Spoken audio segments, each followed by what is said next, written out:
I wanted to recreate Google, but with a twist. What if I told you I did it in just 20 lines of Python code? No frameworks, no AI, just pure logic. It started with the simple crawler. One function. It visits a web page, extracts every word and stores it. Basically, a baby search engine. With just a few lines, we taught Python to read a page like Googlebot. Next, we needed search. This function checks our tiny database and finds every page that contains the word. In real time, with no backend, no servers, just Python.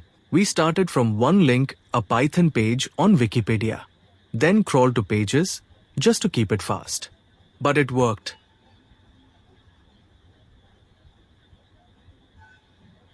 It's not Google level, but it's real search. To complete the loop, we open the real Google homepage right from our script.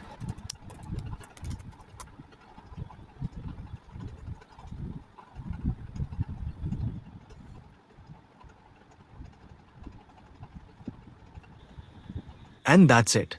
A mini Google in 20 lines.